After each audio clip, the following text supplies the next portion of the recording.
جدير مديحي عالم العصر قائد وبدر ظلام الجهل للجهل طارد أرى مركبي نحوك طرف البلاغة الذي شأوه في درك وصفك جائد قدي مركبا حتما فيوضات ربنا إذا جف عقلي أو إن الفكر جامد وإن رمت ألفاظا لإظهار فضلكم فخرت لي الألفاظ بل بعض ساجد وإن رمت أوراقا أراها تنافست بذا عرفت أقلام أنك سائد مطمطم بحر العلم في قلبك السليم حتى على ظهر العلا صرت قاعد بهيم ليالي العلم صار كصبحة لتبيانكم غرا وحتى الأساود فتاويك قار للمسائل مطفئ صلاء لها للجاهلين مرافد. بسم الله الرحمن الرحيم. الحمد لله رب العالمين والصلاة والسلام على أشرف المرسلين سيد الأولين والآخرين سيدنا وحبيبنا وشفيعنا ونبينا ومولانا محمد وعلى آله وصحبه أجمعين ورضي الله تبارك وتعالى عن قطب العارفين وإمام الصديقين مولانا أبي العباس أحمد بن محمد التجاني وخلفائه المهتدين وأهل طريقته الفائزين الرابحين. أما بعد، قال سيدي العلامة العارف بالله الشيخ الأشهر المجاهد الأكبر والكبريت الأحمر شيخ سيدي الحاج عمر ابن سعيد الفوتي الثوري القدوي رضي الله تعالى عنه وأرضاه وعنا به في كتابه النفيس رماح حزب الرحيم على نحور حزب الرجيم في ضمن سرد أمور ذكرها شيخنا أحمد التجاني رضي الله تعالى عنه وأرضاه وعنا به أن من أراد أن يلين قلبه فليلازمها. قال رضي الله تعالى عنه وأرضاه وعنا به بالإسناد متصل في أول الكتاب إليه: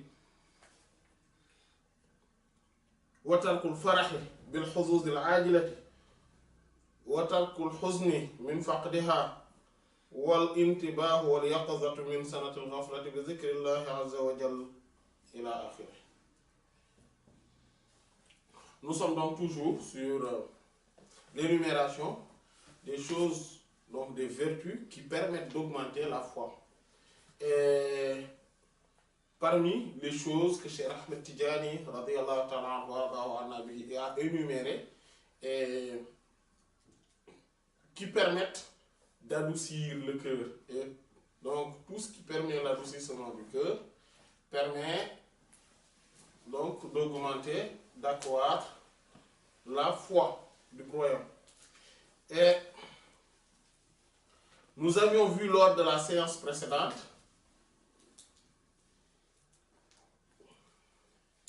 ce qui était relatif à la médisance. Donc les deux points qui étaient relatifs à la médisance. C'est donc al-bu'du min al-ghibati wa ahliha, le fait de s'éloigner de la médisance et de ses gens, de ses tuteurs. Et donc at-tahaffuz min mujalasati man la taslamu mujalasatuhu min daqa'iq al-ghiba. Le fait de se préserver d'assister ou d'être dans une même assistance avec ceux dont on est sûr ou presque quasiment que si on s'assoit avec eux, on ne va pas se priver des moments de médisance. Qu'Allah nous préserve. Donc nous avions parlé de la médisance lors de la séance précédente et nous avions développé ce sujet en donnant donc en parlant de la gravité de la médisance, aussi bien ici-bas dans l'au-delà, et surtout donc on s'est appesanti surtout dans les conséquences de l'au-delà et spirituellement également, mais aussi on a parlé des formes de médisance qui sont licites et parfois qui deviennent même obligatoires.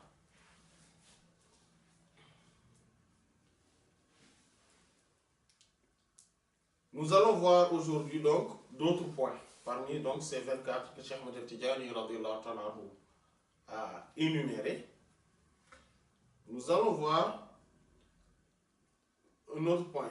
Watarkul farah, il dit watarkul farah et l'abandon, le délaissement. Al farah de l'exultation. Donc le fait d'exulter, de manifester une joie, une grande joie, le fait de jubiler.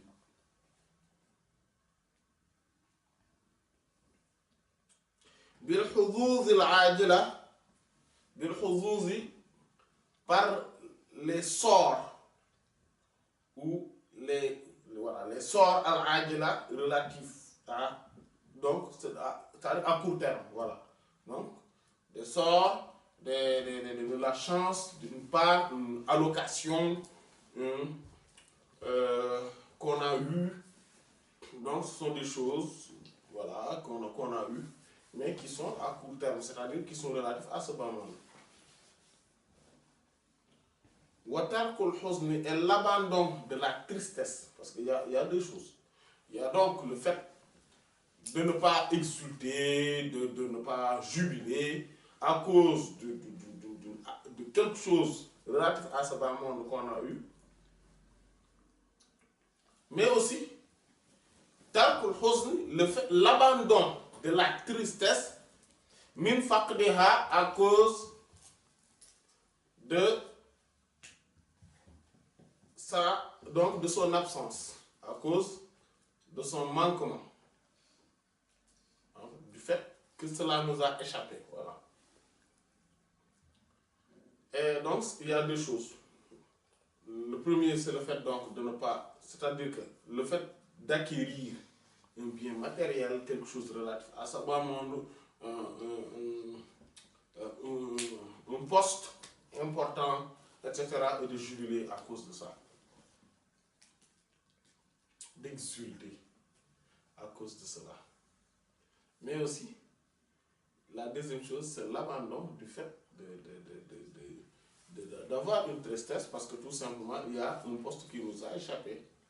Il y a quelque chose qu'on cherchait relatif à ce moment et qui nous a échappé et qu'on n'a pas eu. On a fait un entretien, ça n'a pas passé. Il faut qu'on arrête de s'attrister. Voilà. Oui, on s'arrête de s'attrister. Mais il y a aussi, sur d'autres points, il n'y a pas que ce point-là, il y a plusieurs points. En fait, toute chose qui est relative à ce bas monde entre dans ce cadre. Allah subhanahu wa ta'ala nous a parlé de quelqu'un dans le Coran qui exultait beaucoup, qui jubilait à cause de sa richesse, à cause de sa fortune. Il s'appelle Qarun. Inna Qaruna kana min qawmi Musa fa bagha alayhim. Qarun faisait partie du peuple de Sayyidina Moussa ala nabiyina wa alayhi afdalus salatu wassalam, et il s'est rebellé, c'est-à-dire il s'est montré arrogant sur eux. Voilà. Parce que tout simplement quoi? Il a eu une fortune, une grande fortune. Et Allah subhanahu wa ta'ala nous a raconté donc nous a raconté ce qui a été relatif par rapport à Qarun. Donc les gens lui disaient La tafrah, inna Allah la yuhibbul farih. Ne jubile pas et n'exulte pas à cause de ton bien matériel, de ta fortune. Allah n'aime pas ça. N'aime pas ces gens qui jubilent à cause de ça, mais cette jubilation, ce n'est pas al-farah qui signifie juste une joie qui est mauvaise. La joie n'est pas mauvaise. Donc montrer sa joie, sa reconnaissance envers Allah subhanahu wa ta'ala n'est pas mauvaise dans toutes les circonstances. Mais c'est mauvais quand cela n'est dû qu'à l'obtention d'un sort ou d'une chose relative à ce bas monde. C'est pour ça que nous allons en venir, Inch'Allah. Mais Allah subhanahu wa ta'ala a dit à Qarun, ou plutôt le peuple, donc avec qui il habitait, ils l'ont dit, mais n'exulte pas, ne jubile pas à cause de ça. Ne sois pas arrogant. Parce que Fabara, il a été arrogant vis-à-vis d'eux. Et Allah subhanahu wa ta'ala donc nous a raconté cette histoire et que les autres l'ont dit وَابْتَغِ فِي مَا آتَاكَ اللَّهُ الدَّارَ الْآخِرَةَ وَلَا تَنْسَ نَصِيبَكَ مِنَ الدُّنْيَا وَأَحْسِنِ النَّاسَ كَمَا أَحْسَنَ اللَّهُ وَأَحْسِنِ إِلَى النَّاسِ كَمَا أَحْسَنَ اللَّهُ إِلَيْكَ.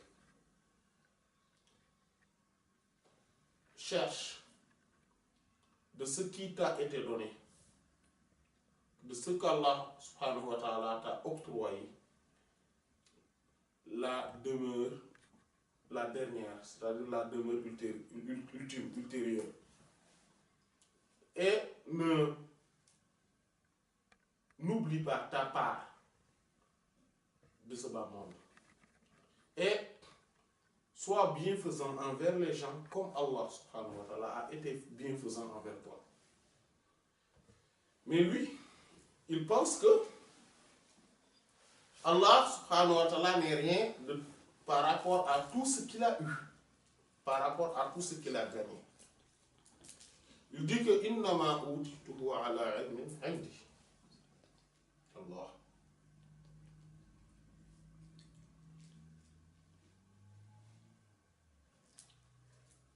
En fait, bien sûr, il est évident que ceci, je l'ai obtenu, toute cette fortune-là, je l'ai obtenue à cause de la science, mais que je détiens, qui est auprès de moi. Voilà. En gros, si on résumait la question par rapport à notre époque, on allait dire, oui, j'ai appris les sciences économiques, les finances, la gestion, j'ai fréquenté les grands instituts et universités, donc je connais le monde des finances, de la finance, je connais voilà, les tenants et les aboutissants des projets, et je me suis fait une fortune. Où est Allah dans tout cela? C'était ça, sa réponse. Mais quand il a été englouti, comme Allah a dit, là, les gens ont commencé à réfléchir. Parce que Allah subhanahu wa ta'ala l'a englouti, lui et tous ses biens sur terre. Et là, les gens commençaient à réfléchir. À dire que وَيْكَ أَنَّ اللَّهَ يَبْسُطُ الرِّزْقَ لِمَنْ يَشَاءُ وَيَقْدِرُ وَيْكَ أَنَّهُ لَا يُفْلِحُ الظَّالِمُونَ.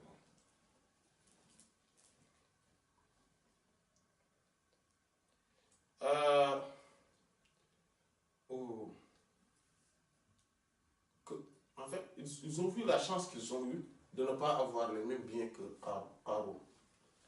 Il dit, oh combien Allah subhanahu wa ta'ala étale, élargisse la richesse de qui il veut, ou bien les provisions, les subsistances de qui il veut. Oh combien que les injustices ne réussissent point.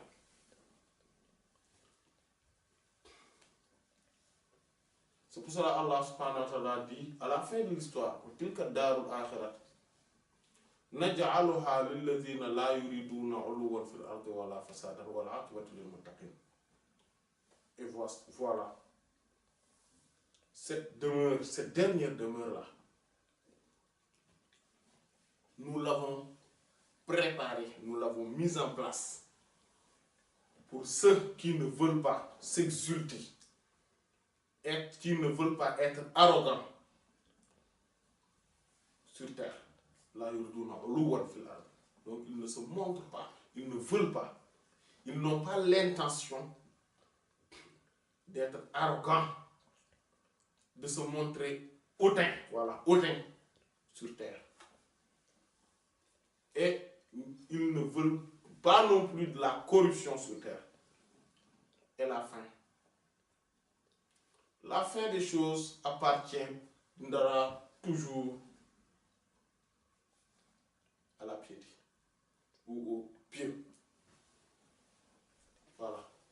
Ceux qui ont en eux la crainte révérentielle d'Allah subhanahu wa ta'ala. Qu'Allah nous donne cette crainte révérentielle. At-taqwa, c'est la porte, la piété et la porte sûre de la réussite. Voilà. Donc, Allah subhanahu wa ta'ala nous a raconté cette histoire pour nous montrer combien c'est important de ne pas être quelqu'un qui jubile, qui se montre arrogant par rapport à un bien matériel ou à un sort relatif à ce bas monde. Combien c'est important.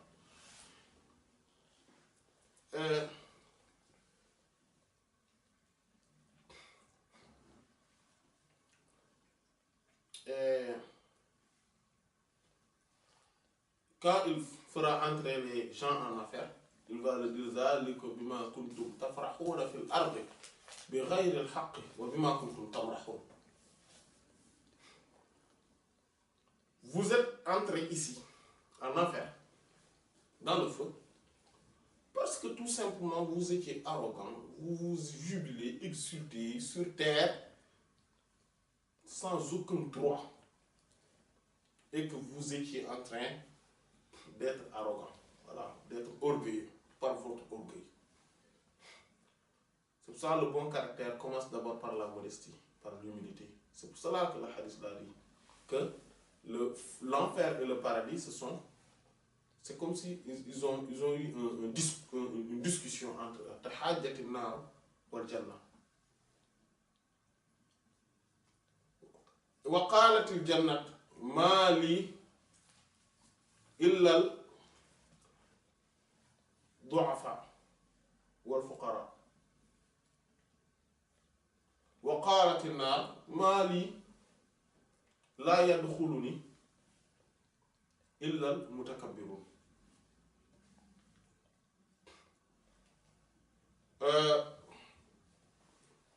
Le paradis et l'enfer donc ont eu cette discussion et le paradis a dit mais moi, qu'est-ce qui m'arrive? Moi en fait, il n'y a que les faibles, les pauvres qui entrent en moi. C'est-à-dire donc ceux qui se considèrent comme étant faibles et pauvres.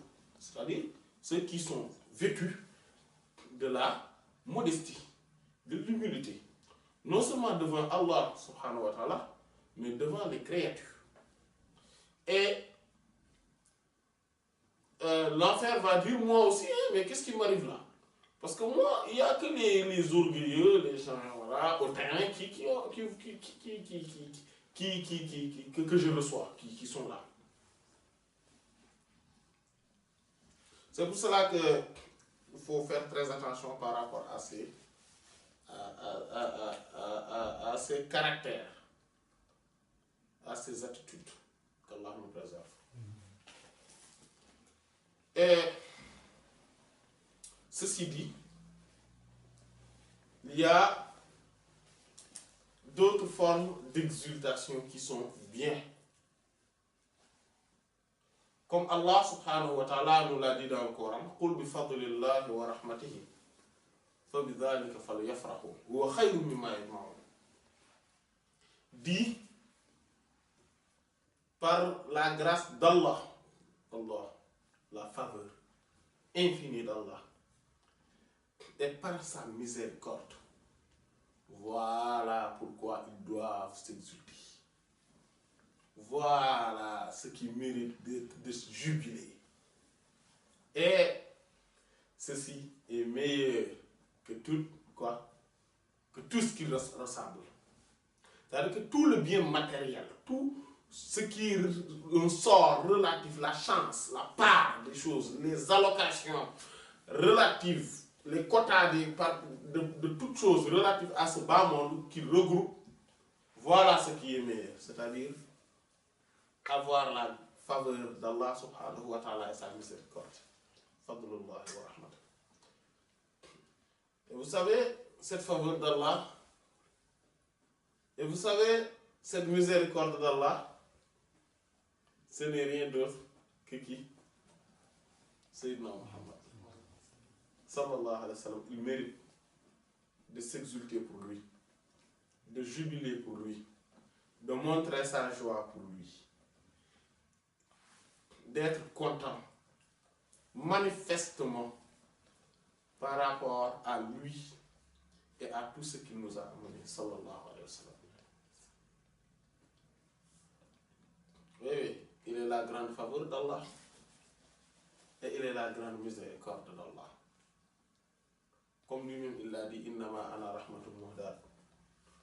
Je ne suis rien d'autre qu'une miséricorde, c'est-à-dire la miséricorde qui est un cadeau qui vous est donné. Voilà. Donc nous devons être contents pour l'arrivée, c'est-à-dire pour se rappeler de l'arrivée dans notre bas monde exotérique du prophète sallallahu alayhi wa sallam. Et cela montre, ça c'est un des arguments de la célébration de sa naissance. Sallallahu alayhi wa sallam.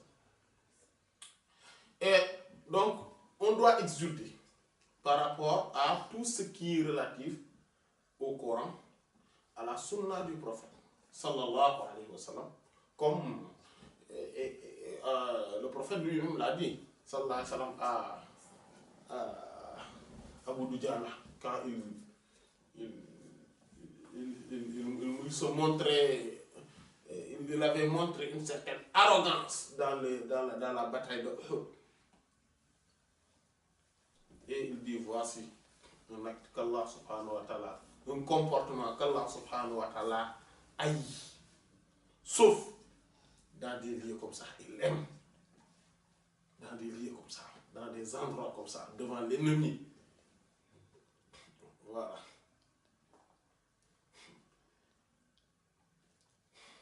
Donc, cette jubilation n'est pas aussi une mauvaise chose quand on voit que toute chose qui arrive, que tout ce pourquoi on jubile, tout ce pourquoi on montre notre joie, c'est la faveur d'Allah et cela ne vient pas de nous. Et que cela est une miséricorde d'Allah et que cela ne provient pas de nous. Ce qui vient de nous n'est rien. Ce qui vient d'Allah, c'est tout. Voilà. C'est pour cela, dans ses hikam qu'Allah subhanahu wa ta'ala lui attribue la meilleure des récompenses. Al-Imam Ibn Ata'illah, rahimahullah. Il dit, la tafrah bi-ta'a li'annaha barazat minka, walakin ifrah biha li'annaha barazat min Allah ilayka.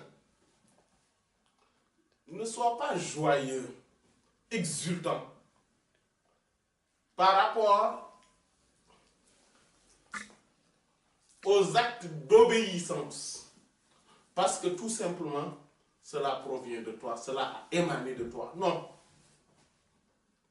Au contraire, sois content et sois exultant des actes d'obéissance Parce que cela provient d'Allah vers toi. Qu'est-ce que cela veut dire? Allah subhanahu wa ta'ala m'a donné la grande faveur et la grande miséricorde. Donc on est toujours dans le verset. La grande faveur et la grande miséricorde de pouvoir prononcer son nom. Allah. De pouvoir faire la prière. De pouvoir jeûner. De pouvoir faire la prière sur notre saint prophète sallallahu alayhi wa sallam. De pouvoir faire l'aumône. De pouvoir aider les gens. De pouvoir être utile par rapport aux créatures. Etc. etc. Allah m'a donné cette grande faveur. Je suis content de tout cela parce que cela vient, c'est un grand don d'Allah vers moi. Parce que Allah subhanahu wa ta'ala m'a attribué cela. Il a créé ces actes. Il a créé ces œuvres et il l'a fait apparaître en moi. Alhamdulillah. Louange à Allah. Donc j'exulte. Allahu Akbar. Pour le prophète sallallahu alayhi wa sallam. Quand il était content, il était comme ça. Il disait Allahu Akbar. Et on voyait son visage radieux. Comme la lune, la pleine lune. On voyait la lumière à travers, voilà, dans son visage. Radieux, extrêmement radieux. Voilà. Donc vous voyez, alhamdulillah. Parce que tout simplement, cela vient d'Allah subhanahu wa ta'ala vers moi. Mais je ne dois pas exulter, je ne dois pas être content, être joyeux, parce que tout simplement, cela vient de moi. Parce que, masha'Allah, masha'Allah. Vraiment, masha'Allah, je suis, masha'Allah. Vraiment, non. Non, vraiment, je sors du lot.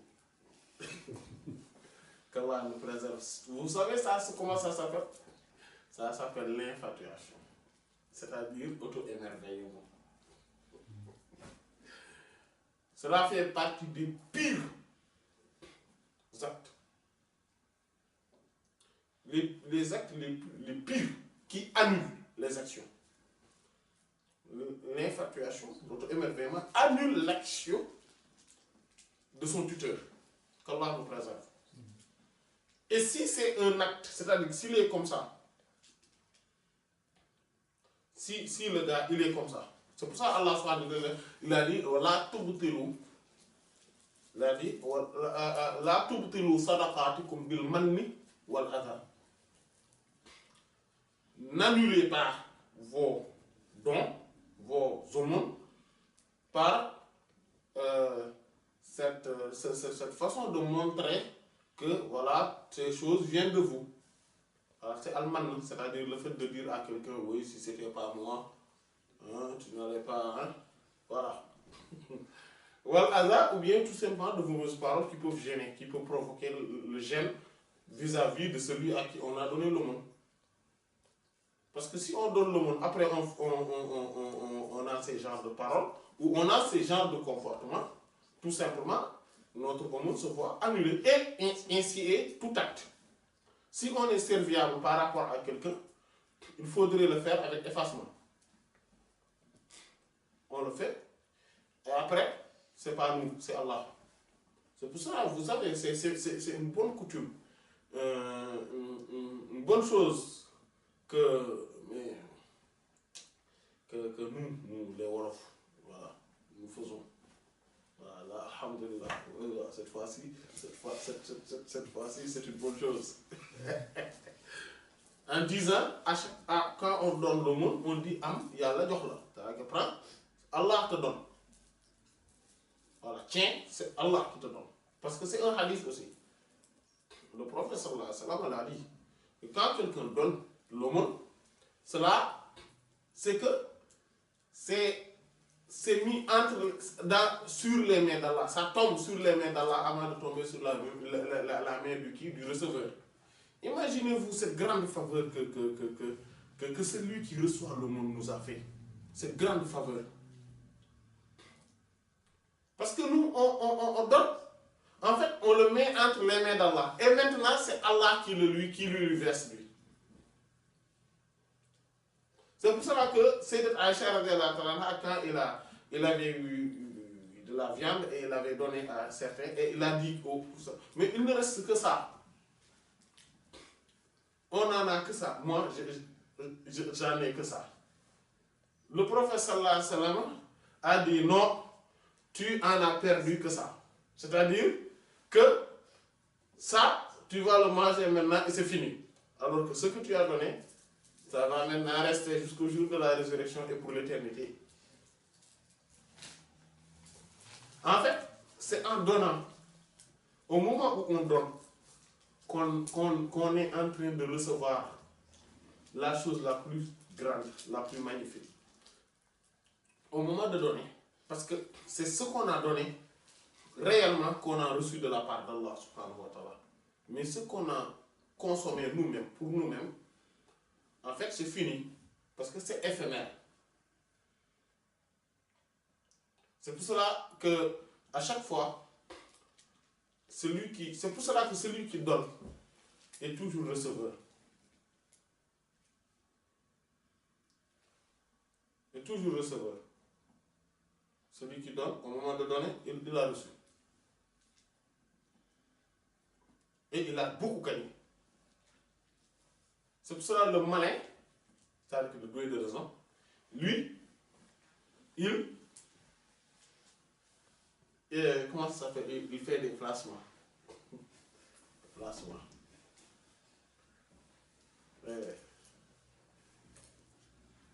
Ses bonnes œuvres envers les gens. Voilà. Son apport, son aide, etc. Ce sont des placements. Quand il donne, il a reçu.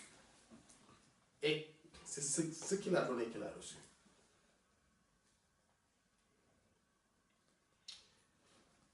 Donc, le fait d'exulter, de montrer sa joie, en tant que tel, n'est pas une mauvaise chose. Mais c'est quand on le montre par rapport à nous-mêmes, ou par rapport juste aux choses relatives à ce bas monde, que cela pourrait être néfaste, selon le degré. Mais quand on voit les choses et qu'on le transforme, on l'exulte de manière à ce que cette exultation, cette jubilation soit une reconnaissance, cela, alhamdoulilah. Ça, on a gagné. Voilà. On a gagné. On a tout. Mais aussi, il y a l'autre aspect, c'est-à-dire le fait de ne pas s'attrister parce que tout simplement on a perdu quelque chose ou quelque chose nous a échappé et que cette chose-là est relative à ce bas monde. Là aussi, on ne doit pas s'attrister par rapport à ça, à ce point. Parce que ça il faut faire attention par rapport à cela. On doit s'attrister parce que, par exemple, le bien, c'est-à-dire le fait d'avoir commis une bonne action nous a échappé. Là, on peut s'attrister. On s'attriste par rapport à notre état, qui n'est pas le meilleur. Oui, on peut s'attrister. Mais parce que tout simplement, on a raté le bus, on s'attriste. Non. On n'a pas encore de ticket métro, on s'attriste. Voilà. Pour ça. Voilà. Ou bien pour les mails, le repas tarde à venir, ou bien là, on va s'attrister à cause de ces choses-là. On s'attriste pour des choses importantes, c'est-à-dire relatives à Allah, au pire des cas, relatives à l'au-delà. Mais pas pour des choses relatives à ce bas monde. Parce que tout simplement, parfois, comme Allah l'a dit, asa an takrahu shay'an wa yaj'al Allahu fihi khayran kathira. Parfois, souvent, il vous arrive que vous détestez une chose, alors que dans cette même chose, Allah subhanahu wa ta'ala y a confiné beaucoup de biens.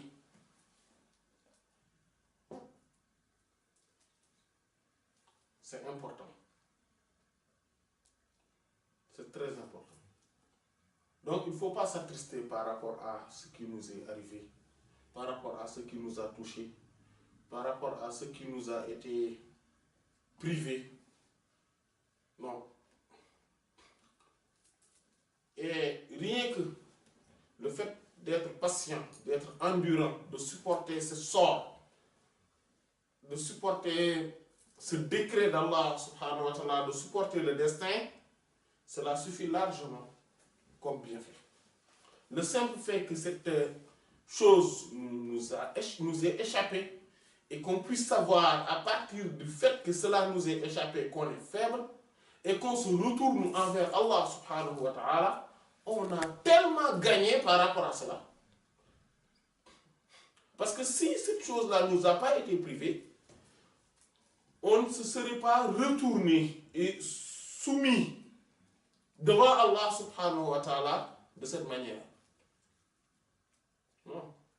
En général, les gens, quand tout va bien, bon, ça c'est la généralité, quand tout va bien, ils ne se retournent pas vers Allah, ils ne se soumettent pas vers Allah, ils n'ont pas le cœur attaché à Allah subhanahu wa ta'ala et s'humilier, manifester leur faiblesse devant Allah subhanahu wa ta'ala.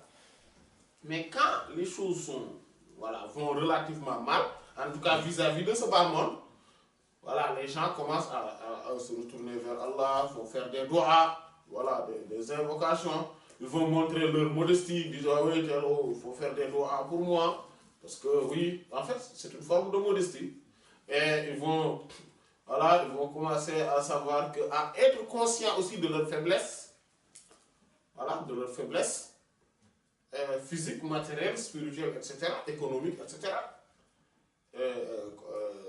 scientifique aussi, etc., parce que voilà, ils ne savent pas comment s'en sortir, etc. Donc il y a toujours cette forme, c'est toutes ces choses qui montrent que voilà, qui font qu'on acquiert de l'humilité, de la modestie, de la soumission envers Allah subhanahu wa ta'ala.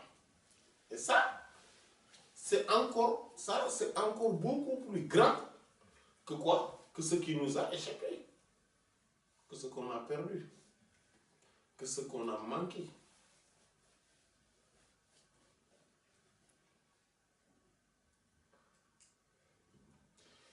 Il dit wal intibah, et l'éveil. Intibah, c'est le fait de s'éveiller, de faire attention. Wal yaqaza, et le réveil. Min sanatil ghafla, du sommeil, de la distraction et de l'insouciance. Bizikrillahi, relative à l'évocation ou à la mention du rappel ou du nom d'Allah.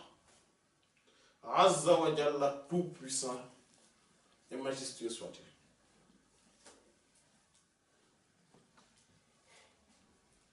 Voilà. Ça aussi c'est un autre point important, c'est-à-dire le fait d'être en éveil, de se réveiller, d'avoir le réveil aussi par rapport à la distraction. C'est-à-dire, il a dit, c'est-à-dire que sanatul ghafla, c'est-à-dire ou sinatul ghafla,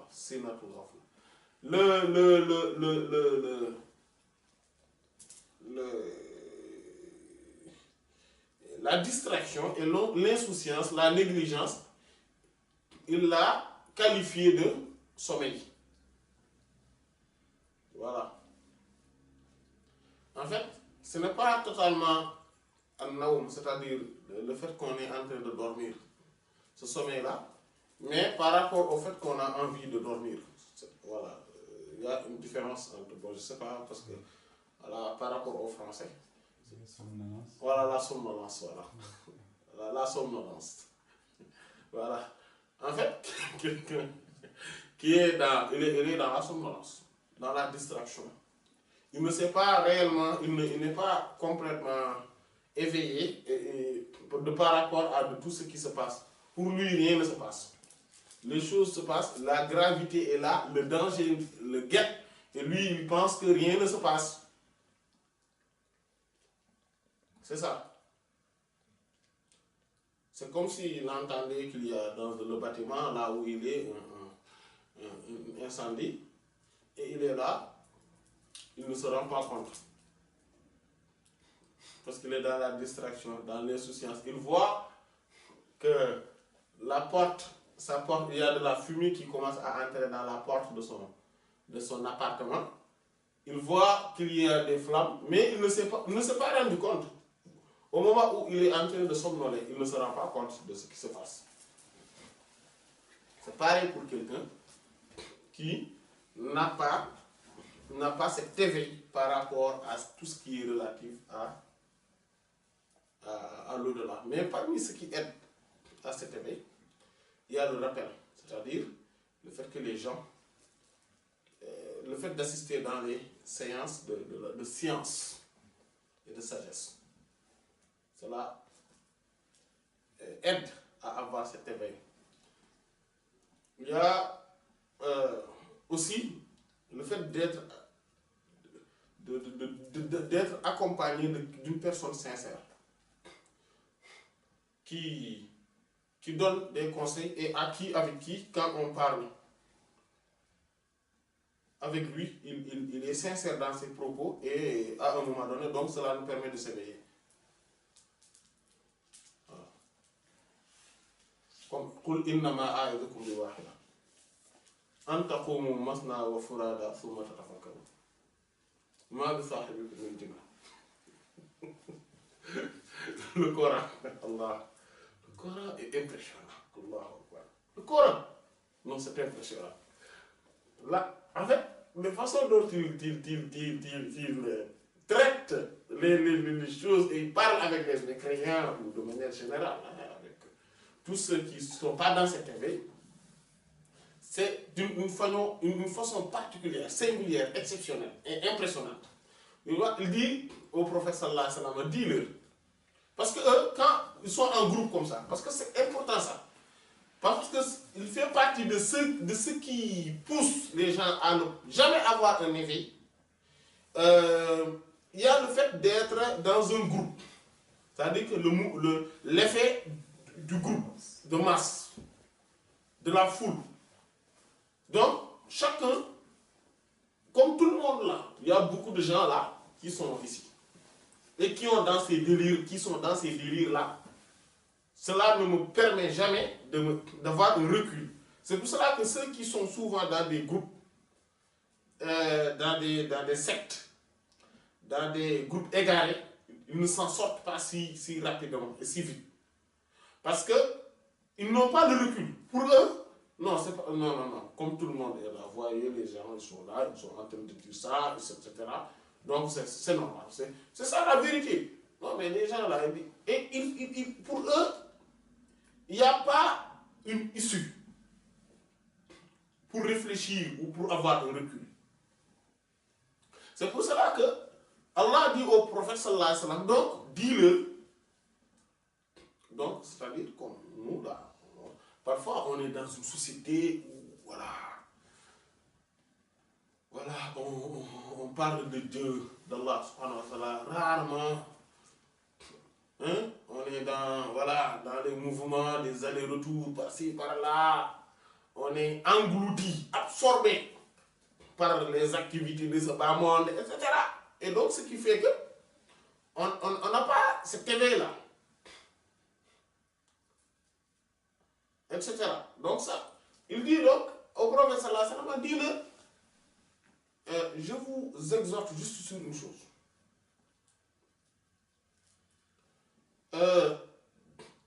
Que vous vous retirez, c'est-à-dire que de cette masse, vous vous isolez et vous commencez à réfléchir par un ou par deux.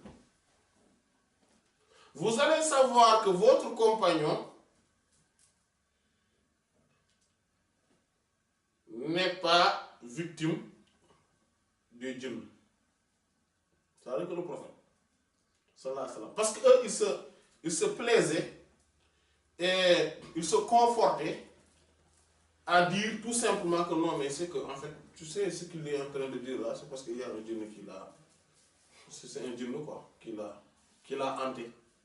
Donc voilà, quoi, il est victime d'un djinn. C'est pour ça qu'il dit des choses comme ça, où il dit Allah par-ci, par-là, des choses relatives au mystère, au monde de l'invisible. Il parle du paradis, de l'enfer. Voilà, donc, oui, non, c'est que. Oui, c'est pas. Et puis il dit qu'il voit quelqu'un. Nous, on ne voit pas celui-là. Il dit que c'est un ange, mais non, c'est un djinn. Non, lui. Voilà. Donc, mais il savait que c'est pas vrai. Mais comme dans la masse, là, l'effet de masse fait qu'il ne peut pas se départir de cela. Et ça nous arrive beaucoup, ça. Des choses comme ça.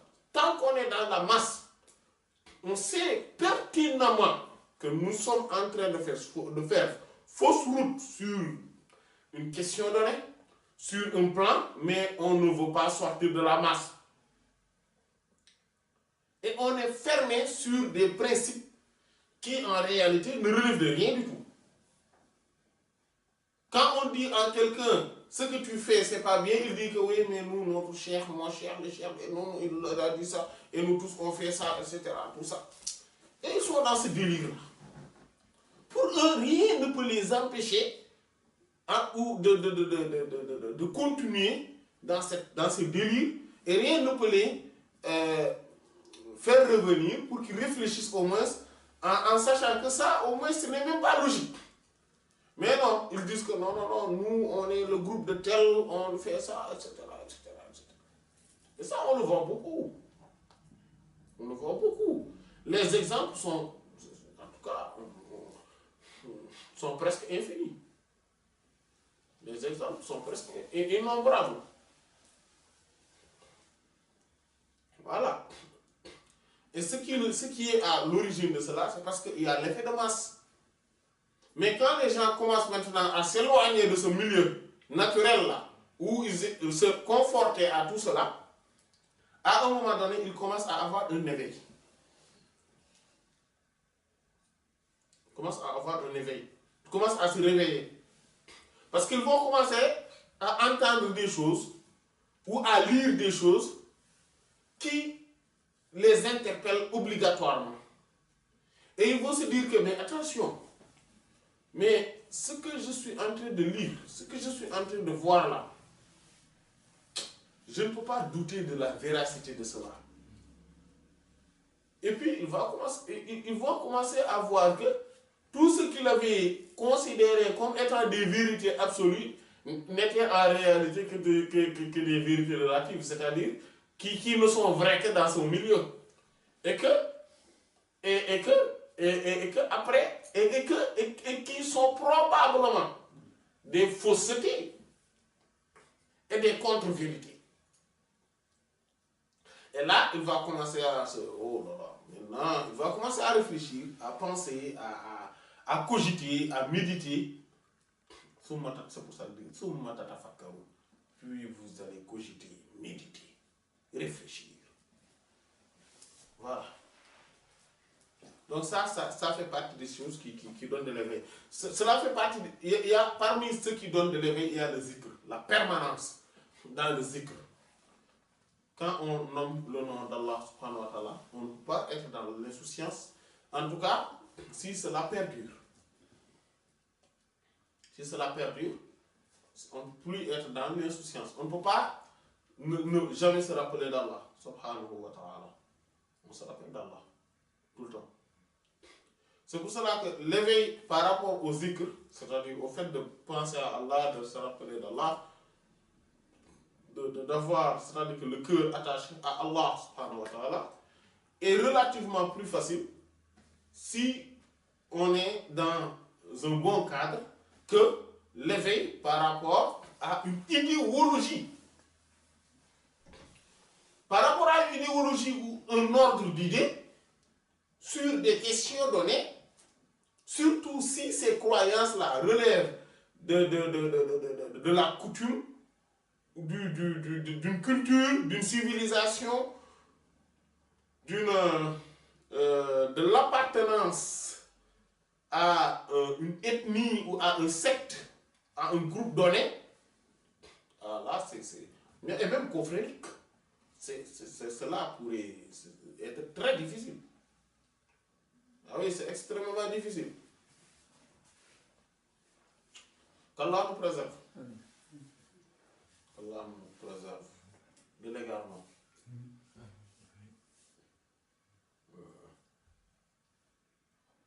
Et de l'insouciance, de la distraction, de la négligence par rapport à lui. Et donc, le fait de faire le zikr nous aide beaucoup par rapport à ça. Parmi ceux qui aident à tout cela, il y a la permanence, la continuité dans la prière sur le prophète sallallahu alayhi wa sallam. Parce que cela nous aide à sortir des ténèbres et de l'obscurité vers la lumière. C'est pour cela que celui qui est dans la permanence de la prière sur le prophète sallallahu alayhi wa sallam, à un moment donné, est doté de cette clairvoyance dans son cœur qui fait que, à chaque fois qu'il voit une chose qui n'est pas vraie, qui n'est pas authentique, automatiquement, il y a cette lumière qui est comme une loupe qui se met dessus et qui lui montre la part des choses, qui lui fait découvrir la part des choses. C'est que voilà, là, c'est pas vrai, ça, les gens, non, ils déconnent quoi. Parce que là, ce qu'ils sont en train de dire, voilà quoi. C'est pas sérieux. Et il commence à avoir cet éveil-là. Parce que quand quelqu'un fait la salat ala nabi, Allah subhanahu wa ta'ala prie sur lui. Et les anges aussi prient sur lui. Et comme Allah a dit,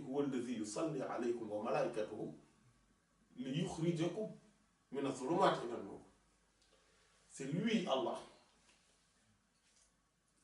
qui prie sur vous, de même que ses anges, afin de vous faire sortir des ténèbres vers les lumières, vers la lumière, c'est-à-dire la vraie. Donc la permanence dans cette salat ala nabi. Il y a aussi la bonne fréquentation. Comme nous l'avions dit, le fait d'assister aux séances de zikr, aux séances de rappel, aux séances de science. Il y a aussi, donc, parmi ce qui augmente la foi et donc qui adoucissent le cœur, il y a aussi tout le tafakkuri, la longue durée de la méditation.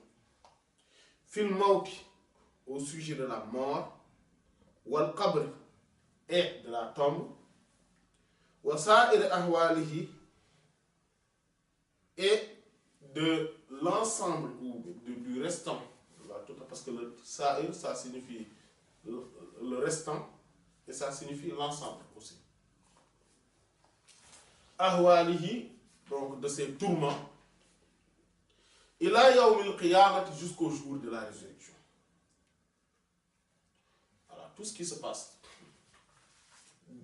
depuis la mort jusqu'au jour de la résurrection, de réfléchir par rapport à cela, donc de réfléchir par rapport aux affres de la mort, par rapport voilà, que la mort va subvenir du jour au lendemain. Voilà. Et que ça arrive subitement, dans Yatikum et la Barta, cela ne vous arrivera que subitement. La mort n'est généralement pas programmée, en tout cas pour le commun, c'est comme ça. Et on ne sait pas quand est-ce qu'il va arriver. C'est pour cela que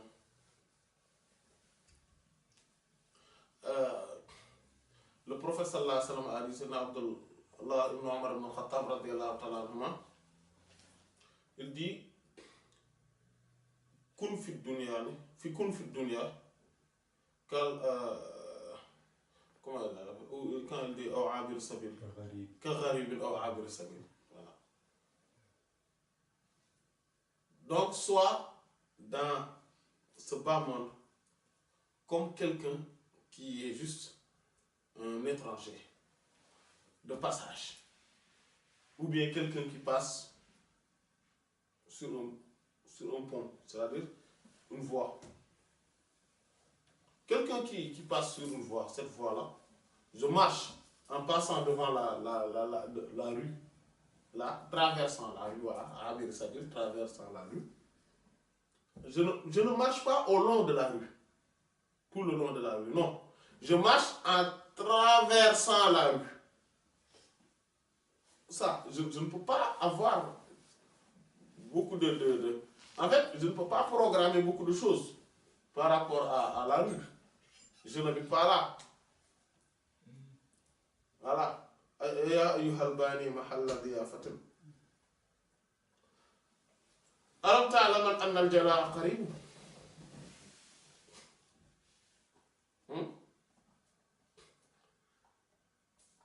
Araka nasita al-mawt wal mawtu mawridun falil kulli min bahri al-mamati nasib.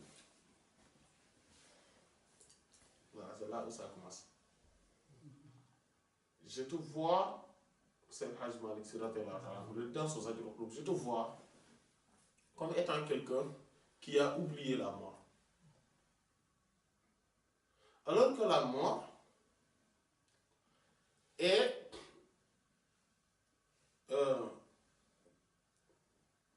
une source d'eau, ça veut dire qu'on puits, et que chacun a une part de ce puits. Il va puiser sa part de cette eau, c'est-à-dire de l'océan de l'eau, de l'océan de la mort plutôt. Chacun a sa part, et ça va arriver. Voilà. C'est pour cela que plus loin dans ce livre, dans ce poème, il dit, je te vois, il dit, oh toi, qui est un constructeur dans l'endroit où tu n'es qu'un hôte. C'est-à-dire que là où tu es, voilà, on t'a reçu comme étant un hôte. C'est-à-dire quelqu'un qui est... Hein? Voilà. On te dit, voilà, viens ici, viens chez moi. Voilà, tu vas dormir aujourd'hui chez moi, etc. Tu arrives là, le lendemain, on te voit commencer en train d'appeler les maçons, etc. Allez, on va construire, etc. Le chef te dit, le propriétaire de la maison en question, il dit, mais, alors mon gars, qu'est-ce que tu fais là? Il dit que non, mais en fait, je suis en train de construire ici ma chambre, là où j'habite. Alors que tu n'es que d'autres là-bas. Tu es juste invité, voilà. On t'a invité, passe la nuit aujourd'hui, le lendemain on te voit construire un appartement là-bas. Du coup, mais alam ta'laman anna al-jalaa qarib, ne sais-tu pas que le décampement est proche, que tu dois y aller. C'est pour ça qu'il dit, le professeur Hassan dit à Sayyidina Mu'adh ibn Jabal radiyallahu anhu, il a dit aussi à Sayyidina Hudhayfa ibn Yaman radiyallahu anhu, udda nafsaka min al-mawta. Prends, c'est-à-dire considère toi-même parmi les morts. C'est pour ça que Abdullah ibn Omar me disait que moi, quand je me lève le matin, quelqu'un lui a dit, oui, toi, comment tu fais avec la mort? Il lui a dit, hein, il a demandé à cette personne, comment tu fais avec la mort? Il dit que oui, moi, quand je me lève le matin, je considère qu'il se peut que, en fait, je me dis que, non, le soir, peut-être que il y a de fortes chances que je serai déjà mort. Je serai déjà décédé.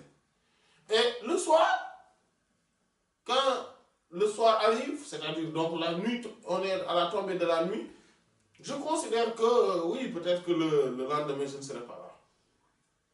Il lui dit, non, mais toi, la mort va t'arriver subitement. Si. Ça va t'arriver subitement. Parce que toi, le temps que tu as mis pour réfléchir, pour considérer que peut-être que tu ne vas pas être là, c'est un temps très long. Parce que c'est la journée et la nuit. À chaque fois que tu souffles, tu respires, tu dois considérer peut-être que l'autre inspiration, c'est l'inspiration qui n'aura pas d'expiration. À chaque fois que tu expires, tu dois considérer que cette expiration-là, c'est celui qui n'aura pas d'inspiration encore après. Et là, la mort ne te parviendra pas subitement.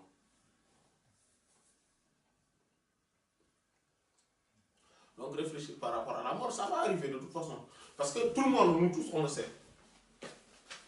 Nous tous, on le sait. On va mourir.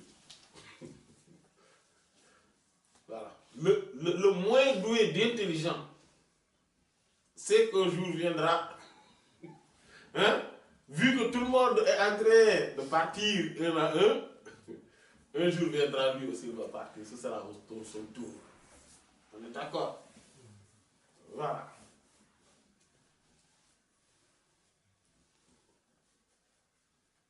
Quelqu'un qui a un chien, un grand chien, à qui il fait totalement confiance, qui lui dit, mais toi, tu sais, toi, vraiment, je suis content de toi. Je suis satisfait de toi. Maintenant, je vais te garantir une chose. Tu ne vas pas mourir. C'est ce jour même, à l'instant, qu'il va croire à ce chien.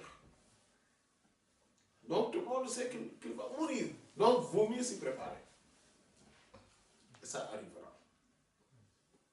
Et ce n'est pas un jeu, la mort. Ça arrivera. Et ce n'est pas un jeu. C'est extrêmement important. Et c'est la vérité. La vérité qui est une réalité qui ne nous échappera pas, c'est la mort. Si les grands rois, les grandes figures, si ce sont eux qui sont décédés, si c'est les grands riches, si c'est les champions et qui sont décédés, si c'est les prophètes alayhi salam, qui sont décédés et ne sont plus là, en tout cas exotériquement, les grands saints sont tous partis, un à un, et continuent à partir. Alors vous pensez que nous allons rester? Ah non. Et c'est très prochain. Pourquoi c'est proche? C'est très proche parce que c'est plus proche que ce matin ou hier. Parce que hier ne reviendra plus jamais jusqu'au jour de la résurrection. Alors que la mort est certaine. Elle est là, devant nous.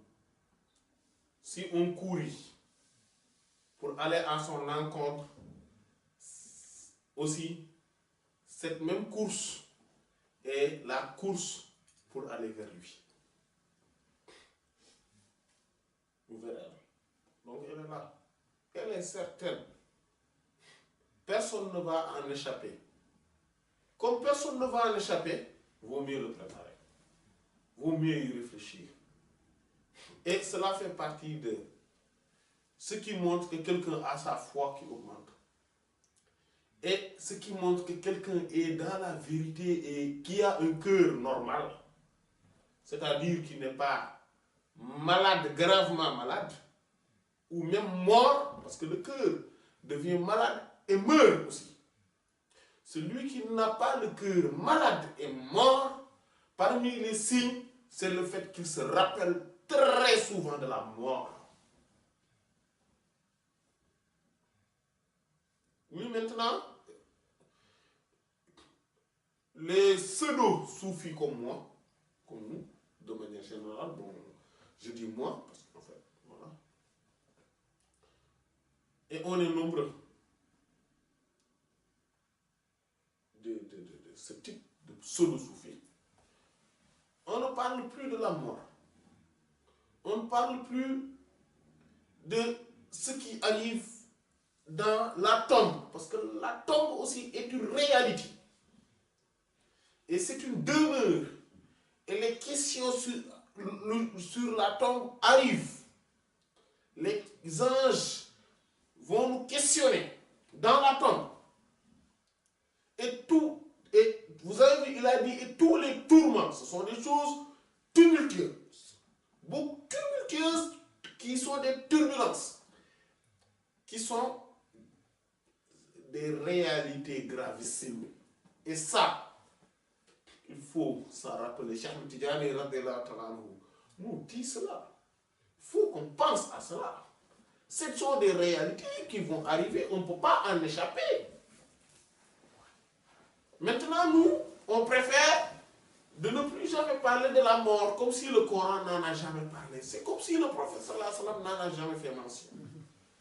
On ne parle plus de la tombe, comme si ce qui va arriver dans la tombe n'est pas mentionné dans les hadiths, alors qu'il y a plusieurs hadiths qui sont arrivés à un niveau de célébrité qui montre que c'est sûr que cela arrive. C'est pour cela que ceux qui ne croient pas, c'est-à-dire que comme les morts au supplice de la tombe, sont des mutadi'a, ce sont des gens de la bid'a, de l'hérésie, de la passion égarée. C'est ça. La tombe, ce qui arrive dans la tombe, comme supplice, comme délice aussi, comme questionnement, comme questions qui seront posées, comme tourment jusqu'au jour de la résurrection, ce sont des vérités et des réalités. Et maintenant, nous, on ne veut plus en parler. Et que celui qui en parle, même on rigole de lui, oui, lui, il est dans ce niveau-là, quoi. Alors qu'en réalité, si le prophète sallallahu alayhi wa sallam, il n'en parlait pas pour rien. Tous les grands saints, regardons les livres des grands saints. Regardons, les grands, je parle bien des grands saints connus comme étant des références dans le soufisme. Ou les propos rapportés de Hassan al-Basri, Imam al-Muhasibi, al-Haris al-Muhasibi, l'imam Ahmad ibn Hanbal, l'imam Sufyan al-Thawri, l'imam al-Junayd, l'imam al-Shibli, etc. Et dans toutes les générations, al-Ghazali, etc. Et tous, al-Hakim al-Tirmizi, tous, dans leurs livres, dans leurs écrits ou dans leurs paroles rapportées, il y a les mentions de la mort. Ils en parlent beaucoup. Ils parlent de la tombe. Ils parlent du jour de la résurrection et de ce qui y arrive. Ils parlent de ça. Maintenant, nous, on ne parle pas de ça. Et même quelqu'un qui en parle, on dit que oui, bon, ça, c'est le bas niveau. C'est pas un bas niveau. Le Coran, est-ce que le Coran nous parle? Vous voyez, il y a plus de... Le Coran comporte environ 6623 versets. Environ. Et imaginez, parce qu'il y en a qui disent 6666, en fait, c'est pas ça. Cela n'atteint pas ce 6623 plus précisément. Imaginez, presque les 1000 versets ne parlent que du jour de la résurrection. Presque les 1000 versets ne parlent que du paradis. Presque les 1000 versets ne parlent que de l'enfer. Et nous, on se permet de ne jamais mentionner cela. Mais pourquoi? Pour quelle raison? Nous sommes qui pour nous permettre de penser que cela ne concerne que les autres et que nous, on doit être dans des délires de spiritualité qui ne sont qu'en réalité des imaginations, que de la fiction en fait. Voilà. On est dans une fiction en fait, à un moment donné.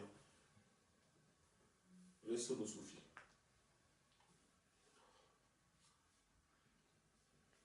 On est dans la fiction, on ne parle plus de ça. Ce sont des réalités. Les compagnons du prophète, alayhi salatu salam, pleuraient et avaient peur de cela.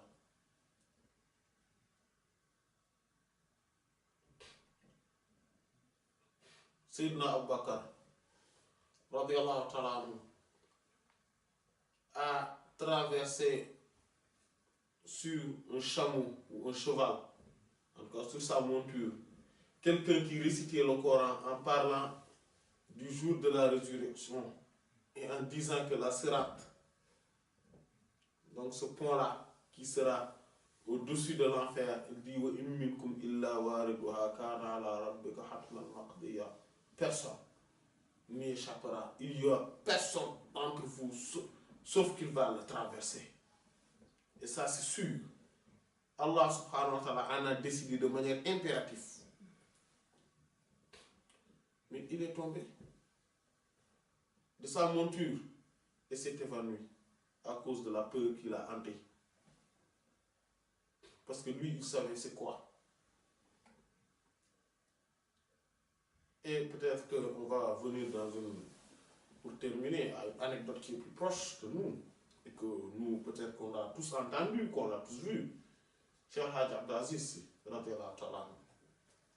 quand c'était dans les journées de Cheikh Tidjani, à Dakar, à la grande mosquée de Dakar, les journées qu'on organise.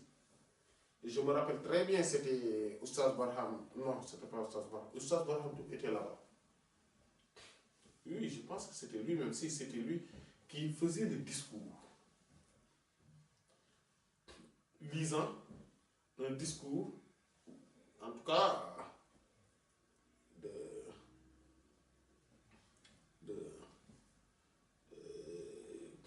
d'une délégation, voilà. En tout cas, c'était un discours.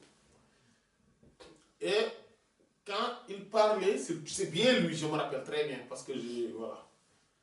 Et il parlait de la responsabilité que nous tous, c'est-à-dire la responsabilité collective. Et il a parlé du verset où Allah subhanahu wa ta'ala disait waqifuhum innahum mas'ulun. Ma lakum la tanasarun bal hum yawm mustaslimun. Je ne sais pas si quelqu'un s'en rappelle. Dit que le verset dit, quand il dit que Allah subhanahu wa ta'ala dit que le jour de la résurrection des gens, quand ils arriveront, Allah subhanahu wa ta'ala va dire waqifuhum, arrêtez-les. Arrêtez-les, innahum mas'ulun, parce qu'ils vont être interrogés. Quand il a dit cela, quand Oustaz Barham a dit cela, Al-Hajj Abdelaziz, radiyallahu anhuma, a crié, il a pleuré en disant oui, ce verset. Oh, ce verset, il pleurait, il était à sanglots. Si. Et ces enregistrements sont là, ça, c'est pas un secret. Ce ne sont pas des choses qu'on raconte, etc. Non, les enregistrements sont là.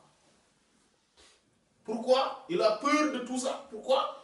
Parce que ce jour, il a entendu, en fait, il a entendu qu'on parle du jour de la résurrection et qu'on parlait de la responsabilité collective, pas individuelle, collective. Et il a crié, il a pleuré. D'ailleurs, c'est pour ça que quand il a repris la parole, il a dit voilà, nous tous on voit l'exemple, en fait, de tout ce que nous devrons être, a été incarné par le Khalif général, le Hadj Abdou Aziz Sy. Et nous pensons mieux pour ne jamais être affectés par ces versets. Nous nous trompons.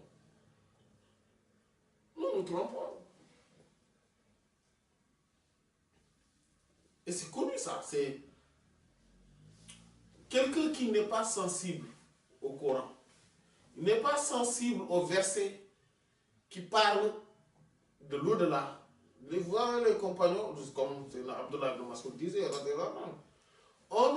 nous avons tellement peur de l'enfer que nous demandons qu'Allah nous préserve de l'enfer et nous oublions même de demander d'entrer au paradis. Tellement que la peur de l'enfer nous a saisis. Et maintenant nous, qu'est-ce qui nous arrive nous? Qu'est-ce qui nous arrive nous? La durceur. C'est le fait que la dureté de notre cœur, c'est ça. On est victime de la dureté, de la maladie, du sommeil et peut-être même de la mort du cœur. Qu'Allah nous préserve. Qu'Allah vivifie notre cœur. Qu'Allah le fait vivre par la mention de son nom, par l'inscription de son nom et de l'amour, de l'amour du prophète, sallallahu alayhi wa sallam, de l'amour des grandes figures et aussi du rappel de tout ce qu'il nous a rappelé dans son Coran, de tout ce qu'il nous a dit. Qu'Allah nous donne cela. Voilà. Qu'Allah nous éloigne de ce sommeil, de cette somnolence, de cette insouciance, de cette distraction, de cette négligence par rapport à la mort, par rapport à tout ce qui se passe jusqu'au jour de la résurrection, par rapport à tout ce qui est contraire à la sunna du prophète sallallahu alayhi wa sallam, par rapport à tout ce qui est contraire aux habitudes, aux attitudes, au caractère, au comportement des pieux prédécesseurs, des grands saints, des grands savants. Qu'Allah nous fait don de tout ceci par sa grâce, par sa faveur, par sa miséricorde, par la haute considération du Seigneur de l'existence. Sayyidina Muhammad sallallahu alayhi wa sallam. Wallahu ta'ala alam. Wa sallallahu ala Sayyidina Muhammad wa ala alihi wa sahbihi ajma'in. Subhana rabbika rabbil izzati amma yasifun. ولله وفيض الكتم نورا أحاطكم ويسقيك أنوارا وعمت أماجد وأسراره تسري كليث لفرهد على روحك الأصفى وظلت مكائد فما كثرت إلا عليك مدائحي وما حسنت إلا عليك المحامد وما لي بقول فيك إلا شهدته شهادة حق ليس فيه زوائد بل اسمك عنوان العلا فيك خالد محمد أنت المصطفى أنت عابد